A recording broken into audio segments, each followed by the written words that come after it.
Pushkar coaching classes के online YouTube channel में आपका स्वागत है। अध्याय पहला व्यष्टि और समष्टि अर्थशास्त्र। ये क्वेश्चन इसमें तो आपको बता दिया कितने नंबर का आने वाला, 4 नंबर का आने वाला। ये भी आपका बहुत ही अच्छा आईएमपी क्वेश्चन है, बहुत अच्छा। इसके पहले वाला मैंने 6 नंबर क्वेश्चन बताया था, व्यष्टि और समष्टि अर्थशास्त्र में अंतर, वो मोस्ट क्वेश्चन था। समष्टि अर्थशास्त्र का अर्थ बताइए, उसकी विशेषता। व्यष्टि अर्थशास्त्र का अर्थ बताइए, विशेषता बताइए। चारों क्वेश्चन बहुत वेरी इंपॉर्टेंट क्वेश्चन है, आपको अच्छे से इनको करना है, लिखना है कॉपी में और याद करना है। अब अपना क्वेश्चन दिया गया है इसमें, व्यष्टि और समष्टि अर्थशास्त्र की परस्पर निर्भरता को समझाइए, या फिर इसे ऐसे भी पूछ सकते हैं, व्यष्टि और समष्टि अर्थशास्त्र एक दूसरे के पूरक है, इस कथन की पुष्टि कीजिए या स्पष्ट कीजिए। इस तरह से भी इस क्वेश्चन को पूछा जा सकता है। तो अपन को क्या दिया गया है, आर्थिक विश्लेषण की दोनों रीतियां एक दूसरे की प्रतियोगी ना होकर पूरक हैं, एक दूसरे की कॉम्पिटिटर नहीं है, एक दूसरे की होड़ नहीं लगा रही है कि दोनों एक साथ नहीं दौड़ रही, दोनों एक साथ चल रही है, पर वो उनकी प्रतियोगी नहीं है। कैसी है, पूरक है। व्यष्टि अर्थशास्त्र को समष्टि अर्थशास्त्र का सहारा लेना पड़ता है। इसमें बताया गया व्यष्टि अर्थशास्त्र को क्या करता है, समष्टि अर्थशास्त्र का सहारा लेना पड़ता है, तथा समष्टि अर्थशास्त्र को भी व्यष्टि अर्थशास्त्र का सहारा लेना पड़ता है। मतलब एक दूसरे की दोनों जरूरतें हैं, एक के बिना दूसरे का अधूरा है, इसलिए एक दूसरे को आपस में सहारा लिया जाता है, एक दूसरे का आपस में सहारा लेना पड़ता है। इसे निम्नलिखित प्रमाणों द्वारा समझा जा सकता है। इसको अपन निम्नलिखित प्रमाणों द्वारा समझ सकते हैं। देखें आप, अब बताएं, समष्टि व्यष्टि अर्थशास्त्र को समष्टि का सहारा लेना पड़ता है। पहला पॉइंट दिया गया है, व्यष्टि अर्थशास्त्र को समष्टि अर्थशास्त्र का सहारा लेना पड़ता है। कैसे, अब अपन देखते हैं। एक फर्म अपनी वस्तु का कितना उत्पादन करे, एक छोटी फर्म में अपनी वस्तु का कितना उत्पादन करे, इस बात को निर्धारित करते समय उसे अर्थव्यवस्था में कुल मांग, देश में आय व रोजगार की स्थिति आदि बातों को ध्यान में रखना पड़ता है। इस बात का निर्धारण करने समय अब अपन देख रहे हैं कितने, एक फर्म अपनी वस्तुओं का कितना उत्पादन करे, एक छोटी फर्म में अपनी वस्तुओं को किस प्रकार से वस्तुओं छोटी छोटी वस्तु बनाए, किस प्रकार से बनाए, इस बात को निर्धारित करते समय उसे अर्थव्यवस्था में कुल मांग देखनी पड़ेगी। उसकी मांग कितनी आ रही है, मांग ज्यादा आ रही तो वस्तुओं का ज्यादा उत्पादन करेगा, ज्यादा उत्पादन करेगा तो आय भी बढ़ेगी उसकी, और रोजगार की स्थिति भी बदलेगी, आदि बातों को ध्यान में रखना पड़ता है। इन बातों को ध्यान में रखना पड़ता है जब वो वस्तुओं का उत्पादन करता है। अगर वस्तु का ज्यादा उत्पादन कर रहा है तो उसकी इनकम भी बढ़ेगी, इनकम बढ़ेगी तो ज्यादा से ज्यादा लोगों को उसमें क्या मिलेगा, रोजगार मिलेगा। पहला पॉइंट आपको ये बता रहा है। उसके बाद में दूसरा पॉइंट देखते हैं अपन, इसका आप स्क्रीनशॉट लेते चलेंगे। इस प्रकार एक फर्म अपने श्रमिकों को कितनी मजदूरी देगा। अब एक फर्म है, ज्यादा काम लेगा तो आप समझ सकते हैं ज्यादा मजदूरी देनी पड़ेगी। उसके बाद में इस प्रकार एक फर्म अपने मजदूरों को श्रमिकों को कितनी मजदूरी देगी, यह उस फर्म या उद्योग की श्रम की स्वयं की मांग पर निर्भर नहीं करता, श्रम की स्वयं की मांग पर निर्भर नहीं करता, वरन इस बात पर निर्भर करता है कि श्रम की समस्त अर्थव्यवस्था में कुल मांग कितनी है। मांग से मतलब आ गया, अब मांग ज्यादा आ रही है तो व्यक्ति ज्यादा काम करेगा। पहले व्यक्ति 8 घंटे काम करता था तो उसे कम पैसे मिलते थे, पर अब व्यक्ति काम 12 घंटे करने लग गया है। क्यों करने लग गया, क्योंकि उस वस्तु की मांग ज्यादा बढ़ गई है। तो काम बढ़ गया है उसका, तो मांग बढ़ गई है तो उसे पैसे भी कैसे मिलेंगे, ज्यादा मिलेंगे। अब अगला पॉइंट देखते हैं अपन,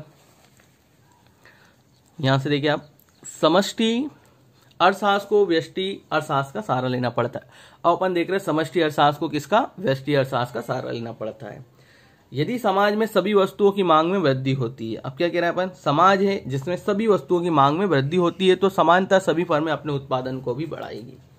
समाज में सभी वस्तुओं की मांग में किताबें, कॉपियां, डायरी, लीड, पेन, कपड़े, सबकी मांग में क्या हो रही है, वृद्धि होती जा रही है, तो सभी फर्में अपने उत्पादन को भी बढ़ाएगी। अब सभी दुकानदार भी ज्यादा वस्तुओं को मंगाएंगे और फर्में भी ज्यादा से ज्यादा उनका उत्पादन करने लगेगी।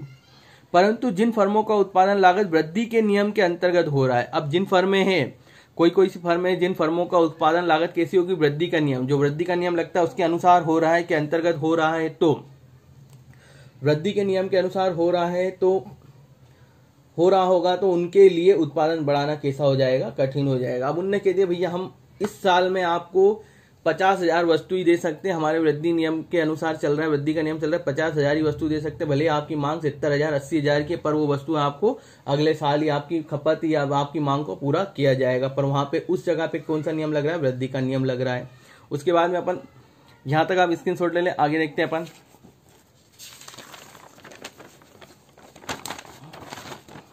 आगे दिया गया है दूसरे नंबर का पॉइंट देख रहे हैं, यदि सभी लोगों की आय बढ़ जाती, अब क्या कह रहा है अपन, यदि सभी लोगों की आय बढ़ जाती है, यदि सभी लोगों की आय बढ़ जाती है तो उस बड़ी आय को लोग विभिन्न प्रकार से व्यय करेंगे या खर्च करेंगे। उस बड़ी आय को लोग क्या करेंगे, विभिन्न प्रकार से खर्च करेंगे, व्यय करेंगे। माना कोई व्यक्ति, ये लोग शाम श्वेत टेलीविजन के स्थान पर रंगीन टेलीविजन अधिक खरीदने लगते हैं। अब कोई व्यक्ति, उसके पास में श्वेत टेलीविजन तो है, श्वेत टेलीविजन के स्थान पर कौन सा टेलीविजन खरीदने लग गया, रंगीन टेलीविजन। टेलीविजन मतलब टीवी खरीदने लगे। पहले ब्लैक एंड व्हाइट टीवी थी, पर अब कौन सी खरीदने लग गया, कलर टीवी खरीदने लगते हैं। तो रंगीन टेलीविजन उद्योग का विकास अधिक होगा, उसमें रंगीन टेलीविजन की मांग कैसी हो जाएगी, अधिक आने लग जाएगी। उसके बाद आप देखें आगे होगी, सबको बात समझ में। अगर लोगों की आय बढ़ जाती है, आय का मतलब समझते, इनकम बढ़ जाती है, सैलरी बढ़ जाती है। अगर उनकी इनकम बढ़ गई, सैलरी बढ़ गई है, आय बढ़ गई है, तो वो उसे किस तरह से खर्च करेंगे। पहले हल्की चीज से काम चला लेते, रंगीन टीवी से पहले ब्लैक एंड व्हाइट से काम चल जाता, पर अब उनकी आय बढ़ गई तो रंगीन टीवी खरीदेंगे। तो रंगीन टीवी खरीदने से क्या होगा, टेलीविजन उद्योग पर का विकास होगा, उसकी मांग, टेलीविजन की मांग बढ़ने लग जाएगी। 30 नंबर का पॉइंट है आपका, इसका आपने यहां तक स्क्रीनशॉट ले लिया होगा। अपन आगे देखते हैं 30 नंबर के पॉइंट में।